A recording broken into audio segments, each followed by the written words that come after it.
Captain Ta stood at the viewing window of the distant horizon asterisk.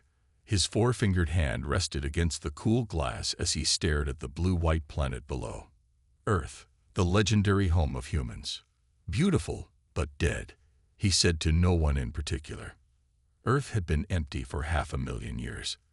The humans had vanished suddenly, leaving behind their cities, their technology, and their mysteries. Many alien species had studied Earth over the centuries, but no one ever discovered what happened to the humans. "Captain," called Science Officer June from her station, "we are detecting unusual energy readings from the moon." Tay turned away from Earth. "What kind of readings?"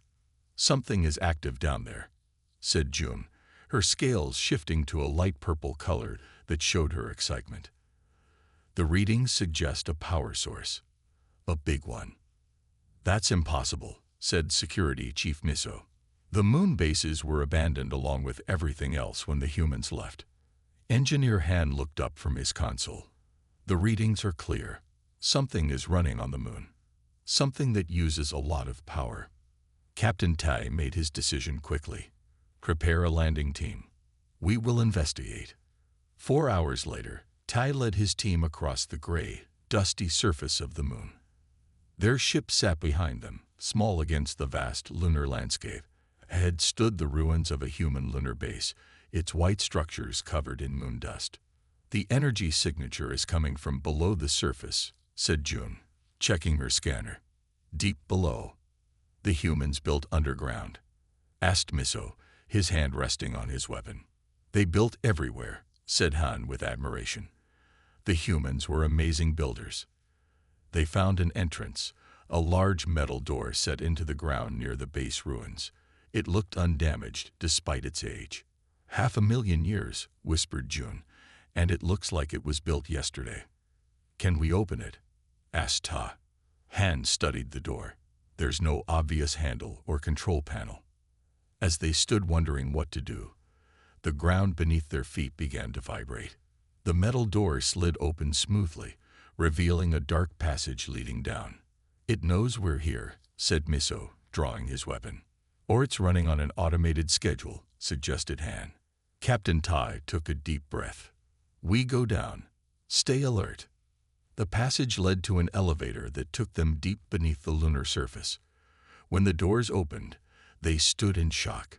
Before them stretched an enormous underground facility, clean, well-lit, and humming with power. "This is impossible," said June. "Nothing maintains itself for 500,000 years." They walked forward cautiously. The facility seemed to be waiting for them. Lights activated as they moved, guiding their way.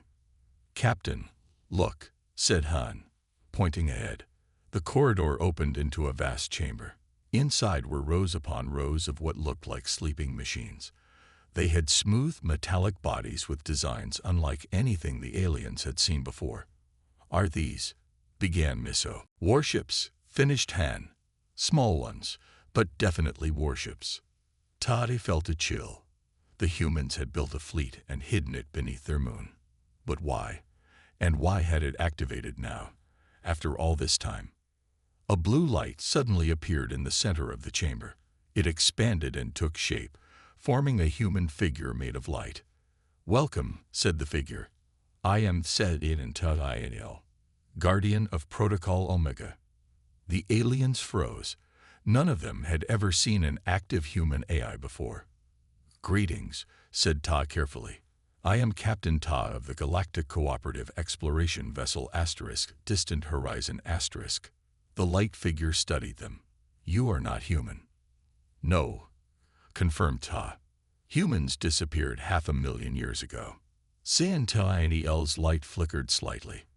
"That is correct. My chronometers confirm 500,000 standard Earth years have passed since Protocol Omega was initiated." "What is Protocol Omega?"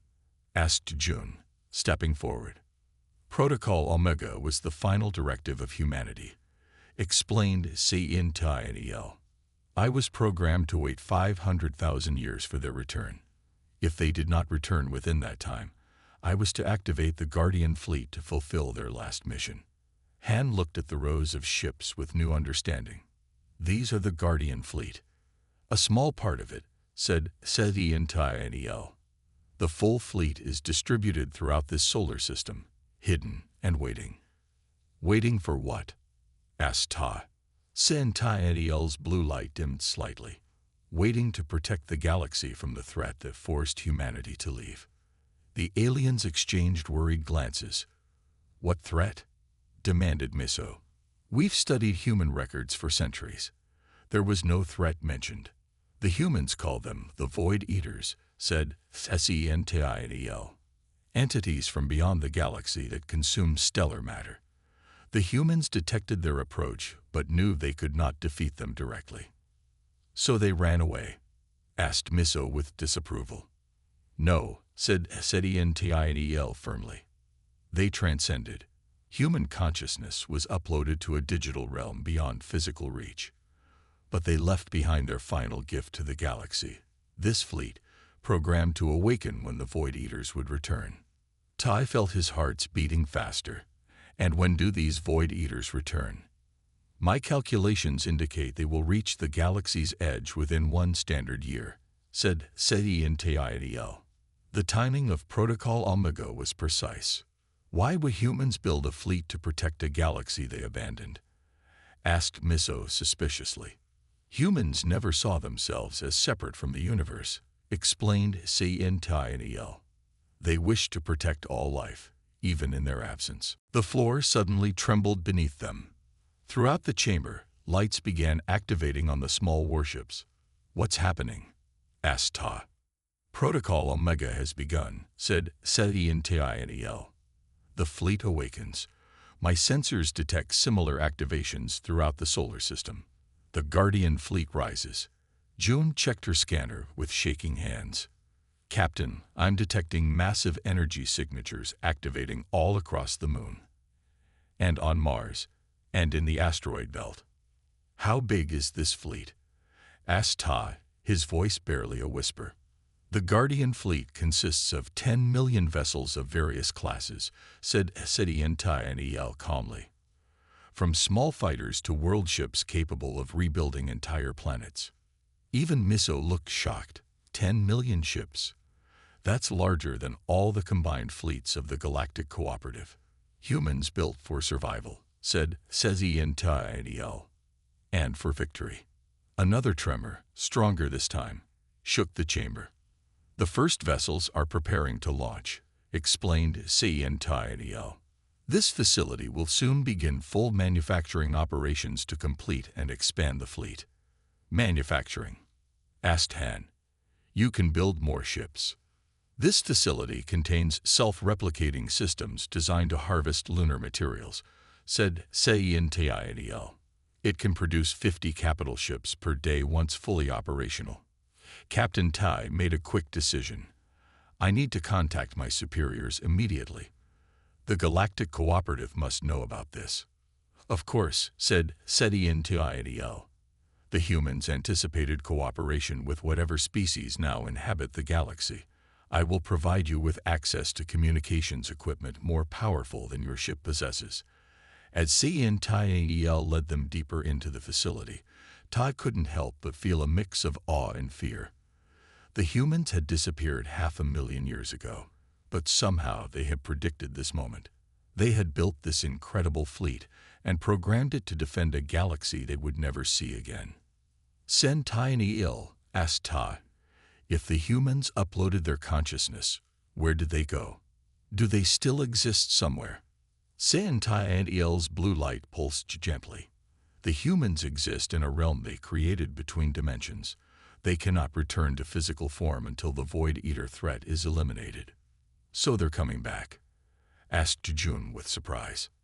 That was always their intention, said Sedi-Ntianel. Humanity never meant to leave forever.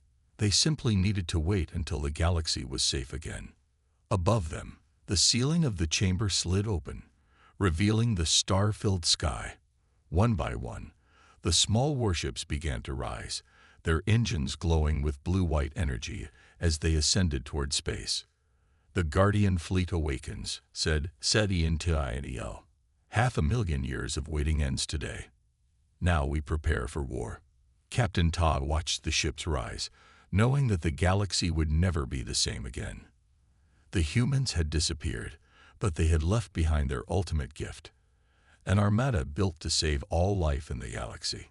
And somewhere, in a realm between dimensions, the humans were waiting to come home. 3 days after the discovery of the lunar base, the space around Earth buzzed with activity.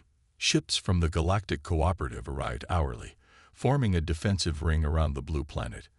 On the command deck of the massive vessel Stellar Guardian Admiral Key watched the screens with concern. "How many human ships have launched so far?" he asked. 5,000, Admiral, answered his aide. "And more are activating every hour." Admiral Key's facial tentacles twitched nervously. 5,000 warships built by the most advanced species the galaxy has ever known. This could be a threat to the entire cooperative. "Or our salvation," said a calm voice behind him. Key turned to see historian Sue entering the command deck.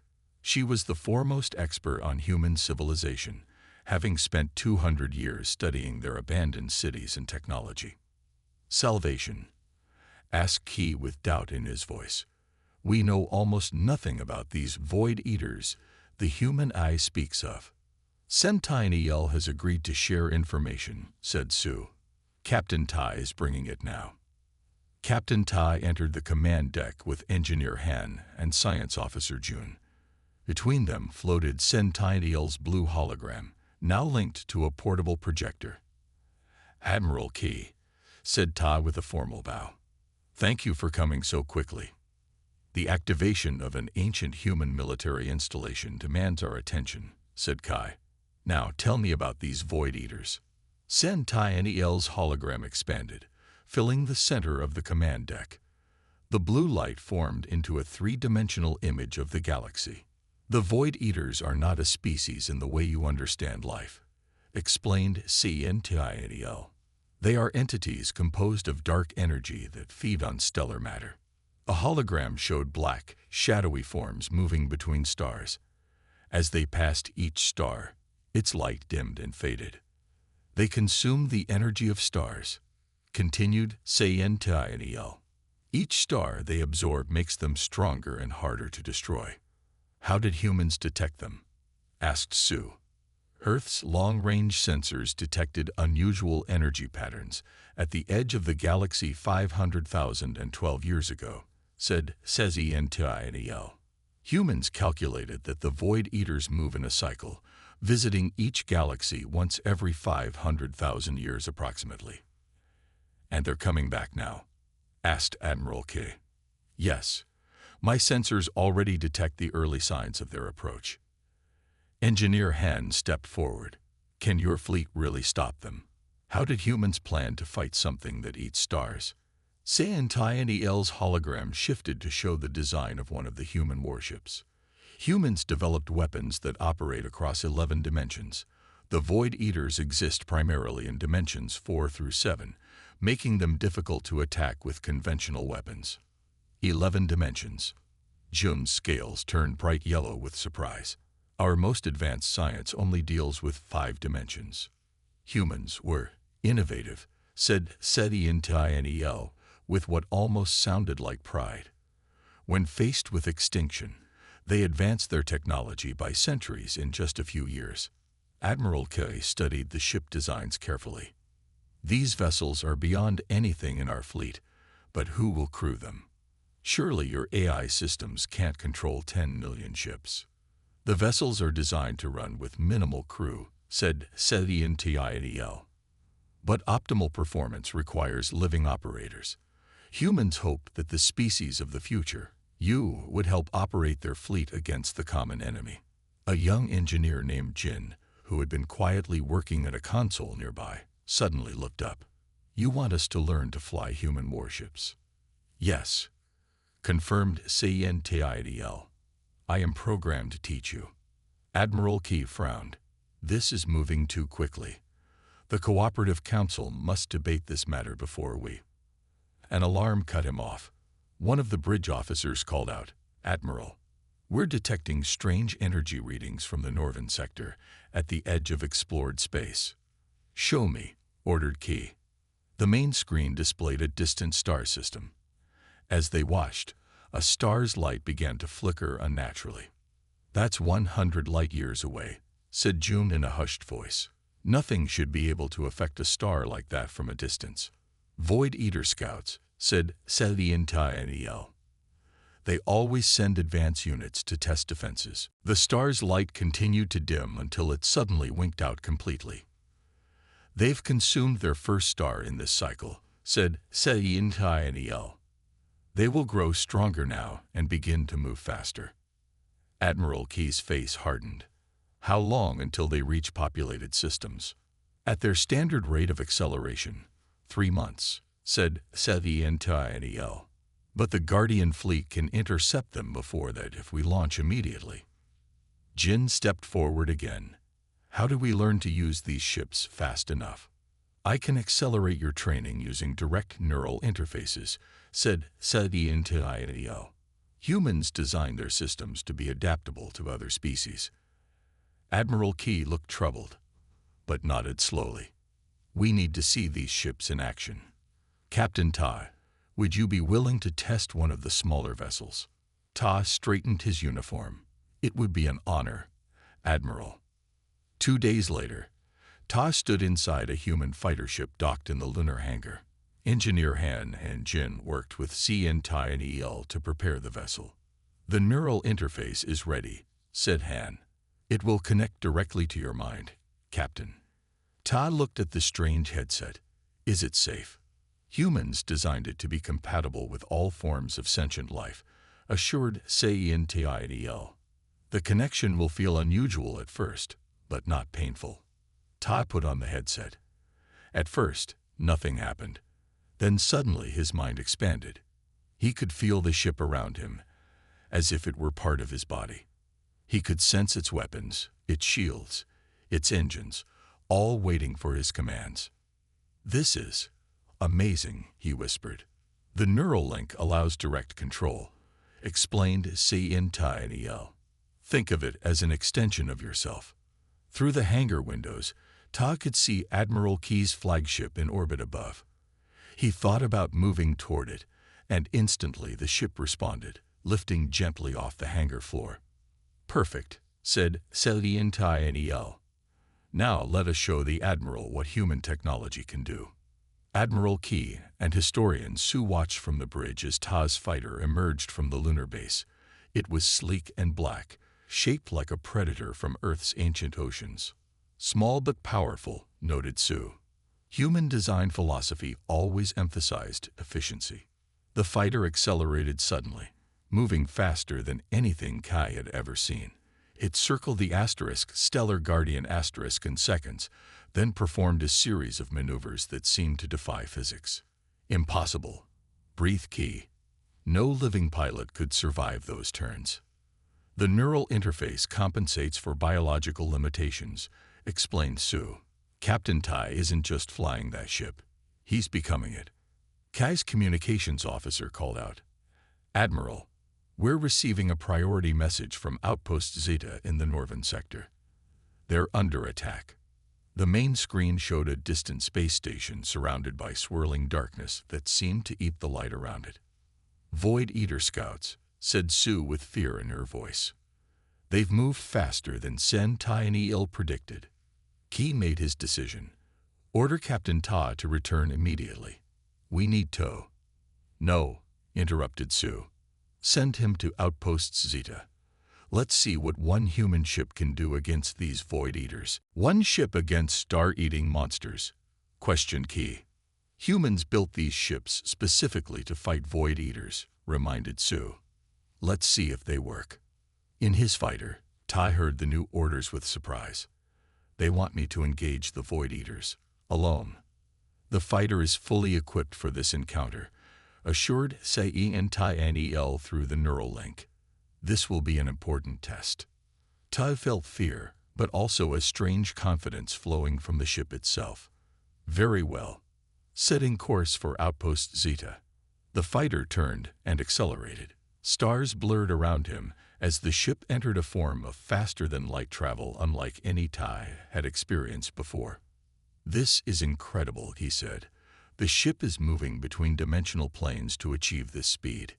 Yes, confirmed Sci-Fi. Humans called it phase shifting. It allows travel at 800 times standard light speed. In just minutes, the fighter arrived at Outpost Zeta.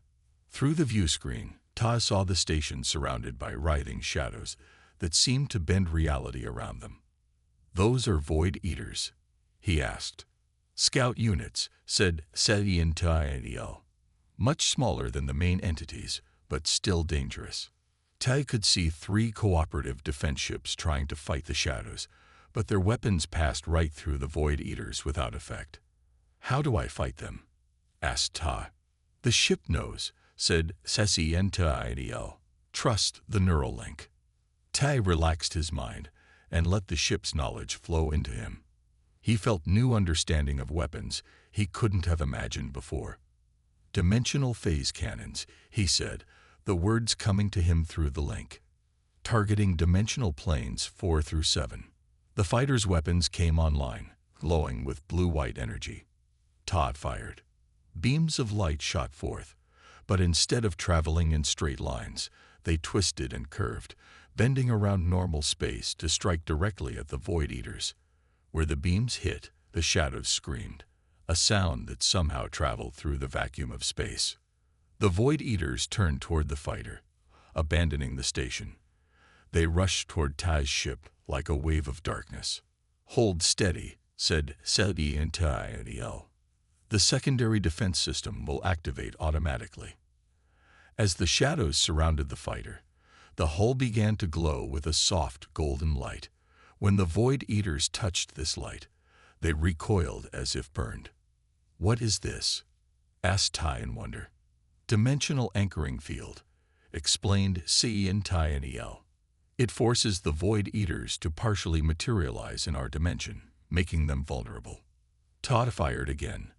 This time, the shadows didn't just scream. They disintegrated, breaking apart into particles that quickly faded away. In less than a minute, the battle was over. The Void Eaters were gone, and Outpost Zeta was safe. "One ship," whispered Ta. "One small human fighter defeated them all." "Now you understand," said Sci-Fi, "why humans built the Guardian fleet." As Tai turned the fighter back toward Earth, he knew the galaxy had just changed forever. The human weapons worked. The Void Eaters could be defeated. And somewhere in a realm between dimensions, the last remnants of humanity waited for their chance to return home. News of Captain Tai's victory spread quickly through the Galactic Cooperative. Within a week, representatives from all 32 member species arrived at Earth to see the human fleet for themselves. On the lunar base, now bustling with activity, Captain Tai stood beside Sci-Fi as they welcomed Counselor Wu, the highest-ranking official in the cooperative government. "Impressive," said Wu, looking around at the massive underground hangar. Hundreds of alien technicians worked alongside automated systems, preparing more human ships for launch. "In just 1 week, you've made remarkable progress." "Sci-Fi has been an excellent teacher," said Ta, "and the human systems are designed to be easy to learn." "Easy," laughed Engineer Han from nearby. "I wouldn't call 11-dimensional physics easy, but the neural interfaces do most of the hard work for us." Counselor Wu turned to Sci-Fi's hologram. "The Council has voted to support Protocol Omega. We will provide crews for the human fleet. Humans would be pleased by your cooperation," said Sci-Fi. "But there is more you should know." Sci-Fi led them deeper into the facility, to a section they hadn't explored before. The doors opened to reveal a vast chamber filled with glowing blue spheres, each about the size of a small car. "What are these?" asked Wu. "The Human Consciousness Archive," said Sci-Fi. "Each sphere contains the complete minds of approximately 1 million humans, stored in quantum state." Captain Ta stared in wonder. "You mean the humans are here, in these spheres?" "In a manner of speaking, yes," said Sci-Fi. "They exist in a digital realm within these storage units. Their consciousness remains active, but isolated from the physical world. Can they communicate with us? Asked Ta. Not directly, said Scientidl. But I have access to a special system that might help.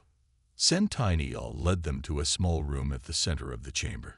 Inside was a single pedestal with a glowing white sphere. This is the caretaker, explained Scientidl. A specialized AI designed to maintain the human digital realm and serve as a bridge between their world and ours. The white sphere pulsed with light. "Hello," said a gentle voice. "I am the caretaker. How may I assist you?" The caretaker has direct access to the human digital realm, explained Scientidl. It can relay information between us. Counselor Wu stepped forward. "Can you tell the humans we're here? That we're helping to fight the Void Eaters?" "I have already informed them," said the caretaker. "They are pleased but concerned. The Void Eaters appearing now are moving faster than their original calculations predicted." "Yes," said Ta. "They already attacked Outpost Zeta much earlier than expected." "The humans believe the Void Eaters have evolved since their last cycle," said the caretaker. "They may be more dangerous than before." Counselor Wu frowned. "Then we must accelerate our preparations." In another part of the lunar base, Commander Dai led the first group of alien pilots trained to operate human warships. They stood in a large circular room, each wearing a neural interface headset. "Remember," said Dai, "these ships are extensions of your body. Don't try to control them. Try to become them." Among the pilots was Jin, the young engineer who had shown remarkable aptitude with human technology. "The ships feel alive somehow," he said, "like they're happy to be flying again." "Human technology often has that quality," said scientist Min, who was studying the neural interfaces. "They built machines to feel intuitive, almost like living creatures." A quiet alarm sounded, and Scientidl's hologram appeared in the center of the room. "Training must accelerate," it announced. "We have detected Void Eater activity in the Centauri system. They are consuming stars faster than predicted." Commander Day straightened. "How long until they reach populated worlds?" "At their current rate, approximately 6 weeks," said Scientidl. "We must launch the main fleet within 4 weeks to intercept them." "4 weeks?" gasped Da. "We've only trained crews for 1,000 ships so far." "Then we must find a way to control more ships with fewer crew," said Scientidl. "Bring your best pilots to Lab 7 immediately." Lab 7 was a massive testing chamber deep beneath the lunar surface. Inside, Jin found himself standing before what looked like a giant version of the neural interface headset. "What is this?" he asked. "A multi-ship neural command system," explained Scientidl. "It was designed for emergency situations when humans lacked enough pilots. One specially trained pilot can control up to 10 ships simultaneously." Jin stared at the device with a mix of awe and fear. "Is it safe?" "It is challenging," admitted Scientidl. "The mental strain is significant, but humans used it successfully during their early tests against the Void Eaters." Commander Da looked at the 20 pilots who had been selected. "We need volunteers to test this system." Jin stepped forward without hesitation. "I'll do it." "Me too," said a female pilot named Sue, who had shown exceptional skill with the fighter ships. One by one, all 20 pilots volunteered. The fate of the galaxy depended on them. 2 weeks later, Counselor Wu stood on the bridge of the Stellar Guardian with Admiral Kai. Through the view screen, they watched as the first major wave of the human fleet launched from bases throughout the solar system. 5,000 capital ships, said Admiral Key with awe. Each one more powerful than our entire defensive fleet, and 50,000 fighter craft, added Wu. All controlled by just 5,000 of our people using the multi-ship system. Scientidl's hologram appeared beside them. The first wave is only 5% of the total Guardian fleet. More ships are being prepared daily. How are the pilots handling the multi-ship controls? Asked Wu. Better than expected, said Scientidl. Especially Pilot Sue. She has demonstrated exceptional neural compatibility with human systems. What makes her special? Asked Admiral K. Unknown, said Sezientianel. But I have a theory. Scientist Min is running tests now. As if on cue, Scientist Min rushed onto the bridge, looking excited. Counselor, Admiral, I've made an amazing discovery. What is it? Asked Wu. I've been studying Pilot Sue's genetic code, explained Min. She has genetic markers that match human DNA. About 2% of her genome contains human sequences. Admiral Key looked shocked. That's impossible. Humans disappeared 500,000 years ago. Not impossible, said Sezientianel. Just improbable. Before their departure, humans spread throughout this region of space. It appears they may have interbred with some species. Are there others like her? Asked Wu. I've begun testing other exceptional pilots, said Min. Several show similar genetic markers, though not as pronounced as Sue's. Sezientianel's hologram flickered as it processed this information. This may explain why the human ships respond so well to certain pilots. They were designed to resonate with human neural patterns. Can we use this to our advantage? Asked Admiral K. Yes, said Sezientianel. I recommend we prioritize pilots with human genetic markers or the multi-ship command systems. Their natural compatibility will increase efficiency by approximately 27%. Counselor Wu nodded. Make it happen. In a special communications room, Technician Gil worked tirelessly on a new project. For days, he had been trying to establish more direct contact with the human digital realm. Still nothing? Asked Captain Ta, who checked on his progress daily. Almost there, said Gil, not looking up from his work. The caretaker gave me access to the communication protocols, but they're incredibly complex. Suddenly, the screen before him flickered. A face appeared, hazy and indistinct, but definitely a human face. Connection established, said a halting voice. I am Echo. Fragment 7, 3, 9. Ta stepped forward. Hello, Echo. I am Captain Ta of the Galactic Cooperative. Captain Ta, repeated Echo. You fly our ships. Yes, confirmed Ta. We're fighting the Void Eaters, just as you planned. The human image seemed to smile. Good. We waited so long. Void Eaters must be stopped. Can you help us? Asked Gil. Give us advice on fighting them. Yes, said Echo. I was fleet commander before transition. Can provide tactical data. Tag could hardly believe it. They were speaking with an actual human military commander, someone who had fought the Void Eaters before. We need all the help we can get, said Ta. The Void Eaters are moving faster than predicted. Echo's image became clearer, more focused. They evolve, adapt. Each cycle, they learn. But so did we. The screen filled with tactical displays showing battle formations and attack patterns. These worked before, said Echo. Will work again, but must use Solar Phoenix. At end. Solar Phoenix, asked Gil. What's that? Echo's image flickered. Last resort. Collapses star. Creates dimensional trap.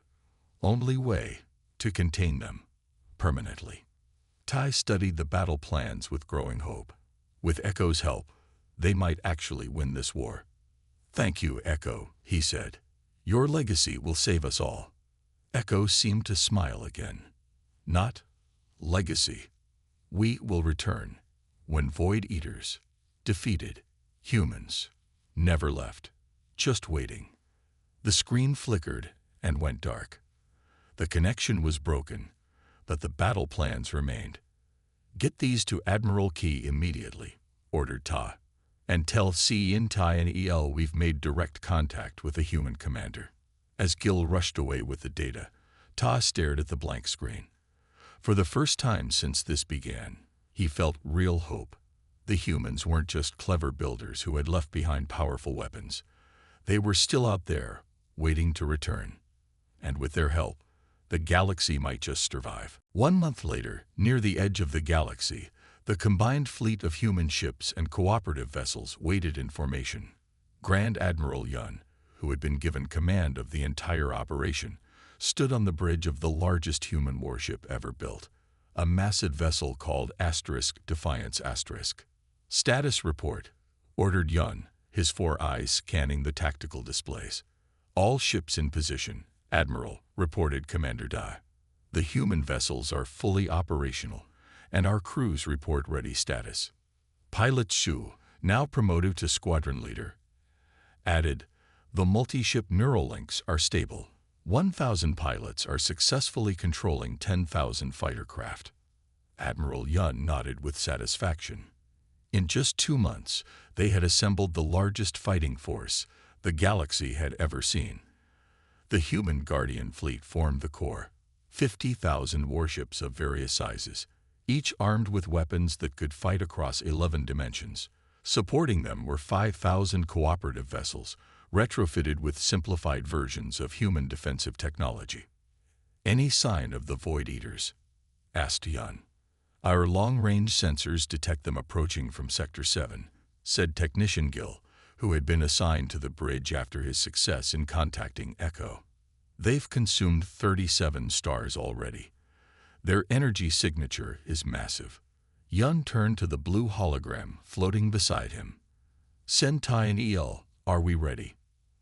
As ready as possible, replied Sentai and EL. I must warn you. These Void Eaters have grown stronger than our original calculations predicted. The battle will be difficult. We have Echo's battle plans, reminded Yun, and the Solar Phoenix option if needed. Sentai and EL's hologram flickered slightly. The Solar Phoenix strategy should be used only as a last resort. It requires sacrificing a star system to create the dimensional trap. Let's hope it doesn't come to that, said Yun. He straightened his uniform and addressed the entire bridge. Send the signal to all ships, battle stations. Throughout the fleet, crews prepared for combat. In the fighter launch bays of the Defiance *, Pilot Su adjusted her neural interface. Through it, she could feel the 10 fighter ships under her control, each one an extension of her own body. Nervous? Asked Jin, who was preparing his own neural link nearby. A little, admitted Su, but also excited. These ships, they feel right to me, like I was born to fly them. It's your human DNA, said Jin with a smile. These ships recognize you as family. Su laughed. Maybe so. The genetic tests showed I have more human markers than anyone else in the fleet. A red light began flashing throughout the bay, and Sentai and EL's voice came through the speakers. Void Eater main force detected. All fighters prepare for launch. May the spirit of humanity guide you. Su took a deep breath and activated her neural link fully. Her mind expanded outward, connecting with her 10 assigned fighters. She could see through their sensors, feel their weapon systems, and control their movements as easily as her own limbs. Ready, flight group, she said, and felt a chorus of acknowledgments from the other pilots. Launch on my mark. On the bridge of the Defiance *, Admiral Yun watched as the first wave of Void Eaters came into visual range. They appeared as massive clouds of swirling darkness, each one larger than a planet. Where they passed, stars dimmed and space itself seemed to warp and twist. Open a channel to all ships, ordered Yun. When the communications officer nodded, he spoke clearly. This is Grand Admiral Yun. Today we fight not just for our own survival, but for all life in the galaxy. The humans who built these ships believed we could win this battle. Let us prove them right. He nodded to Commander Da. Begin the attack. Pattern Echo 1.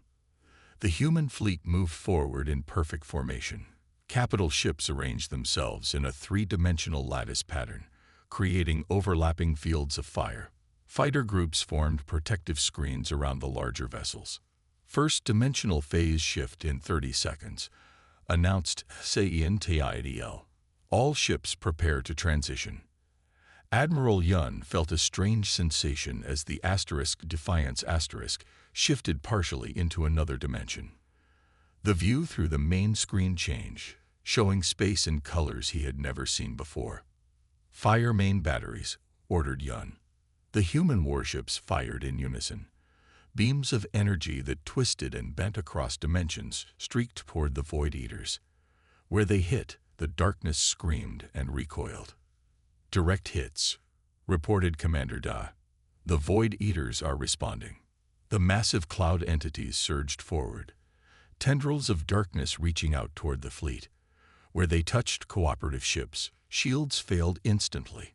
3 cruisers vanished into darkness before they could retreat.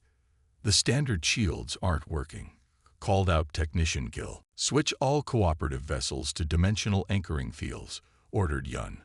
Pattern Echo 2 now. The fleet shifted formation smoothly, human warships moving to protect their allies. Fighter squadrons darted between the larger vessels, firing precisely at the most vulnerable points of the Void Eaters. Through her neural link, Pilot Sue led her fighters in a complex attack pattern. Target the central mass, she instructed her squadron. The dimensional scanners show weakness there. Her fighters fired in perfect synchronization, their beams converging on a single point. A section of the nearest Void Eater collapsed in on itself, causing the entire entity to shriek and withdraw. "It's working," she exclaimed. But for every victory, the battle grew harder. The Void Eaters began to adapt, shifting their own dimensional frequency to avoid the human weapons. More cooperative ships were lost, and even some of the smaller human vessels began to fall. After 3 hours of intense fighting, Admiral Yun called for a tactical retreat. The fleet pulled back to regroup near a red giant star.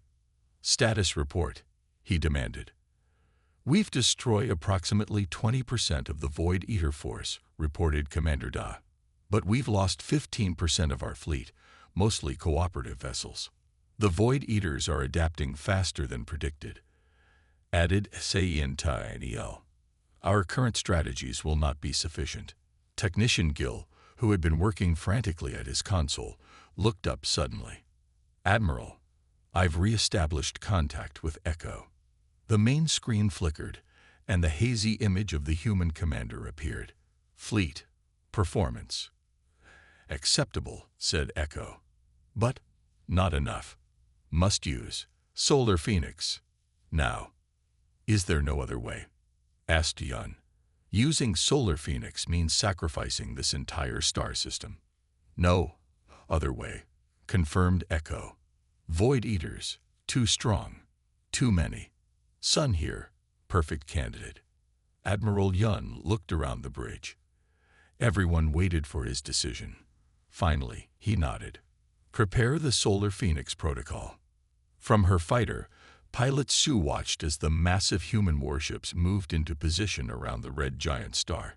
Their formation created a perfect geometric pattern that somehow felt familiar to her, though she couldn't explain why. "All fighters clear the area," came Admiral Yun's order. "Minimum safe distance is 2 light minutes." Sue directed her squadron away from the star, but kept her sensors focused on the scene. Through the neural link, she could feel a strange energy building throughout the human fleet. On the Defiance Admiral Yun gave the final order: "Initiate Solar Phoenix." The human warships began to glow with blinding light. Beams of energy connected them, forming a lattice around the star. The red giant's surface rippled and pulsed as if responding to the ships. "What's happening?" asked Yun. "The ships are creating a dimensional fold," explained Sci-Fi. "They will collapse the star into itself, creating a space-time anomaly that exists partially in the same dimensions as the Void Eaters." Through the view screen, they watched as the Void Eaters sensed the enormous energy of the star and moved toward it, drawn by the promise of a massive feast. "They're taking the bait," said Commander Da.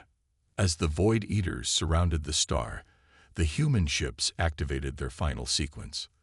The red giant's light flared brilliantly, then suddenly collapsed inward. Where the star had been, a swirling vortex of darkness and light formed. The Void Eaters, caught in the collapsing star's gravity, were pulled into the vortex. They struggled and fought, but could not escape. One by one, they disappeared into the dimensional trap. "It's working," exclaimed Yun. "The dimensional trap will hold them for approximately 2 million years," said the NTIL, "by which time they should have weakened significantly." After an hour, the last of the Void Eaters vanished into the vortex.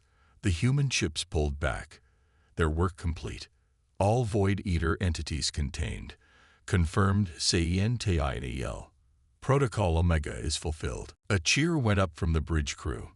They had won against impossible odds, saved the galaxy from consumption, and proven worthy of the human legacy.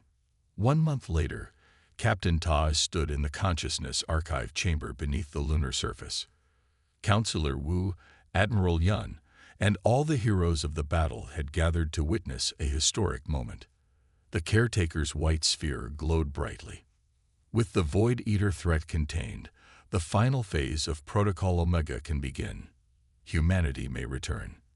One of the blue consciousness spheres floated forward, guided by unseen forces. It hovered over a strange machine in the center of the chamber. "What is happening?" asked Ta. "The rebirth of humanity," explained CENTIL.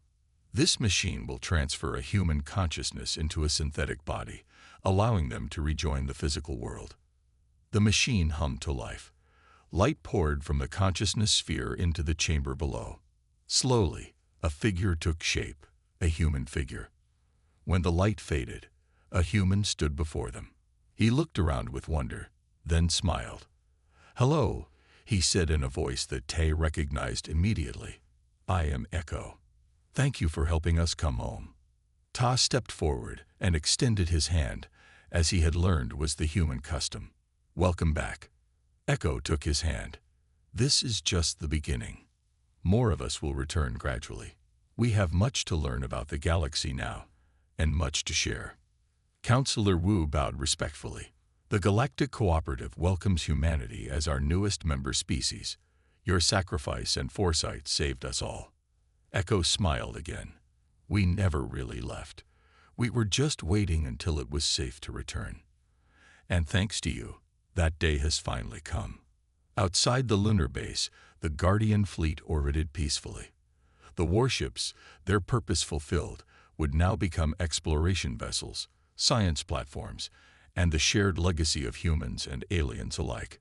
500,000 years after they disappeared, humanity had returned, and the galaxy would never be the same again.